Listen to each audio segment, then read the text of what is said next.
Praise the lord. ప్రభువైన యేసుక్రీస్తు వారి బట్టి అందరికీ శుభాభివందనాలు. దేవుడు ఉచితమైన మహాకృపను బట్టి గడిచిన కాలమంతా దేవుడు మనల్ని కాపాడాడండి. ఈరోజు దేవుని యొక్క మాటలు మనం తెలుసుకుందాం. అపోస్తులుడైనటువంటి పౌలు గారు ఎన్నో సంఘాలకి ఎన్నో యొక్క పత్రికలు రాస్తూ అందులో భాగంగా ఫిలిప్పీ సంఘానికి రాస్తున్నటువంటి లేఖలో 4వ అధ్యాయంలో 13వ వచనంలో ఒక మాట అంటాడండి. నన్ను బలపరచు వాని అందే నేను సమస్తమును చేయగలను. పౌలు గారు సువార్థికుడు. ఎవరండి? సువార్థికుడు, దేవుని చేత పంపబడిన అపోస్తులుడు.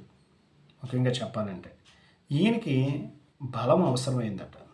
ఏ విషయంలో? సువార్తను ప్రకటించే విషయంలో. ఎందుకు అవసరమైంది అంటే సత్యము సమాజంలోకి వెళ్ళాలన్నప్పుడు చాలా శ్రమలు వస్తాయి, చాలా ఇబ్బందులు వస్తాయి. వాటిని అన్నిటినీ జయించడానికి నాకు బలం అవసరం. బలము అని అంటే మనం ఏమనుకుంటామంటే, చాలామంది చూడండి, జిమ్కి వెళ్ళి బాడీ పెంచిన వాళ్ళు ఉంటారు, అది బలం అనుకుంటారు. కొంతమందికి ధనము బలం అనుకుంటారు, కొంతమందికి పదవి బలం అనుకుంటారు, మరి కొంతమంది నా వెనకాల నలుగురు ఉంటే అదే బలం అనుకుంటారు. నేను మంచి మాటకారిని కదా, ఇది నా బలం అనుకుంటారు. కొంతమంది నేను చాలా పొడుగ్గా ఉన్నాను కదా, ఇదే నా బలం అనుకుంటారు. బలము అని అంటే కేవలం శరీరానికి సంబంధించింది కాదు. ఇక్కడ పౌలు గారు అనేది ఆత్మకు సంబంధించింది. నిత్య జీవానికి తాను వెళ్ళడమే కాకుండా అనేకులను చేర్చడానికి ఉపయోగపడే బలం గురించి మాట్లాడుతున్నాడు. అసలు నిత్య జీవానికి వెళ్ళాలి అని అంటే యేసుక్రీస్తు వారే మార్గం. ఎందుకనంటే ఆయన్ని మరణాన్ని జయించాడు కనుక. ప్రతి ఒక్కరూ ఏమంటే, మీరు దెబ్బలాడుకుంటే దెబ్బలాట్లో ఒకరు విజయం సాధించవచ్చు, ఒకరు ఓడిపోవచ్చు. ఒకరు బిజినెస్లో ఒకరు నెగ్గచ్చు, ఒకరు ఓడిపోవచ్చు సక్సెస్ అయ్యి. కానీ మరణం దగ్గర ప్రతి మనిషి ఓడిపోతున్నాడు. అంటే మరణం బలమైనది. అందుకే ఏమంటాడంటే ప్రేమ మరణమంత బలమైనది. అందుకే ఏ మనిషి అయినా, అతను ఏ కులపు వాడైనా, ఏ గోత్రం వాడైనా, ఏ పదవిలో ఉన్నవాడైనా, మరణం అనేది ఒక్కసారి వచ్చిందంటే ఓడిపోవలసిందే. ఈ మరణాన్ని జయించింది ఎవరైనా ఉన్నారు అని అంటే ఆయన యేసుక్రీస్తు వారు. ఆయన యందు విశ్వాసం ఉంచి యేసుక్రీస్తును గూర్చిన సువర్తమానములు ప్రకటిస్తున్న పౌలు గారికి ఏముందట సాక్ష్యం? నన్ను బలపరచువాని అందే. ఎవరా బలపరిచేవాడు అని అంటే యేసుక్రీస్తు వారు. అర్థమవుతుందండి? సమస్తాన్ని చేయగలడట. ఆయన బలపరిస్తే యేసుక్రీస్తు వారు నేను సమస్తము చేయగలను అంటున్నాడు. ఎలాగట ఆయన బలపడింది? ఆయన ఏ విషయాల్లో బయలుపడి ఉన్నాడో చూడండి. నాకు కొదువ కలిగినందున నేను ఎలాగూ చెప్పుట్లేదు. 11వ వచనం, నేను ఏ స్థితిలో ఉన్నానో ఆ స్థితిలో సంతృప్తి కలిగి నేర్చుకొని ఉన్నాను. నిజంగా నువ్వు దేవుని చేత బలపడాలనుకుంటే, నీ విశ్వాసములో, నీ భక్తి జీవితంలో పరలోకం వెళ్ళాలనుకుంటే, నువ్వు బలపడాలనుకుంటే ఖచ్చితంగా నువ్వు ఏ స్థితిలో ఉన్నా ఆ స్థితిలో సంతృప్తి కలిగి ఉండు. నీ దగ్గర బోరెడంత డబ్బు ఉంది, ఉన్నదంతా తృప్తి కలిగి ఉండు. రెండవది, నీ దగ్గర ఏమీ లేదు, అన్నీ పోని, అప్పుడు కూడా సంతృప్తి కలిగి ఉండు. అంటాడుగా, పోగొట్టుకోవడానికి రావడానికి కూడా సమయం ఉందట.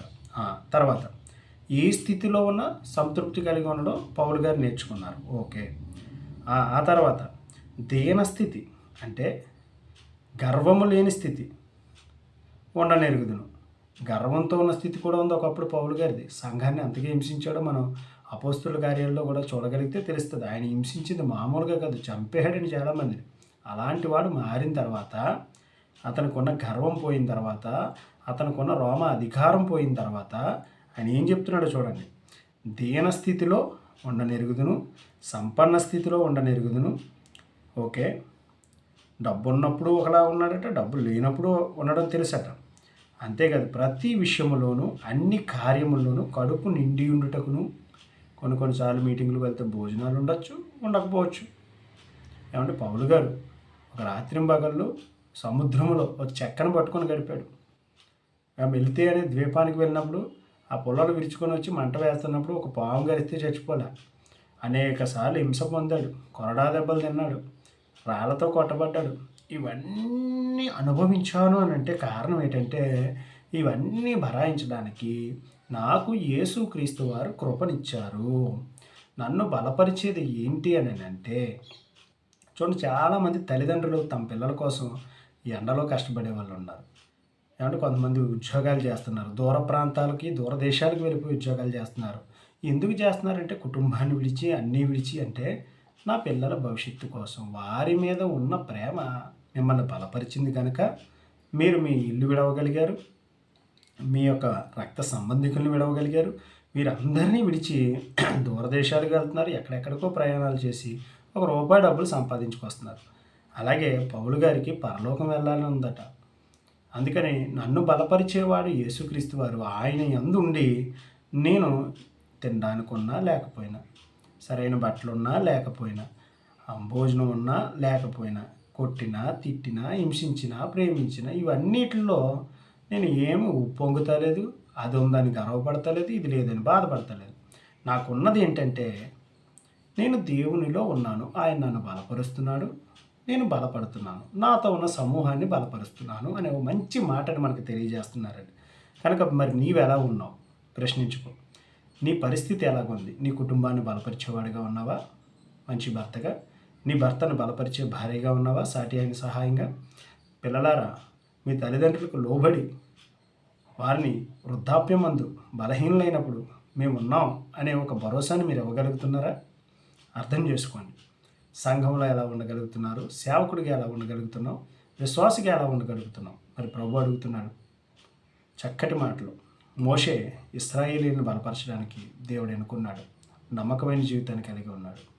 ఏమండి, దానియేలుని సింహాల బోన్లో వేసినప్పుడు దేవుడి మీద ధైర్యం కలిగి ఉన్నాడు. దేవుడు నన్ను బలపరిచాడు, సింహాలు నన్ను ఏం చేయగలవు అనే ధైర్యాన్ని కలిగి ఉన్నాడు. ఎస్, నీ చుట్టూ ఎంతమంది క్రూరమైన స్వభావం కలిగిన వారు ఉన్నా దానియేలుకున్న ధైర్యం కావాలి, మోషేకున్న నమ్మకం కావాలి.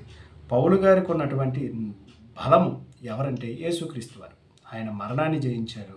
యేసుక్రీస్తునందు ఉన్నవాడు మరణములో నుండి జీవంలోకి దాటిపోతాడు. కనుక అందరూ తెలుసుకోండి, మన అందరినీ బలపరిచేవాడు ప్రభు అయిన యేసుక్రీస్తు వారు. ఆయన అందు విశ్వాసం ఉంచుదాం, నమ్మకంగా జీవిద్దాం. దేవుడి చిత్తం మరొక వీడియోతో మరొకసారి కలుసుకుందాం.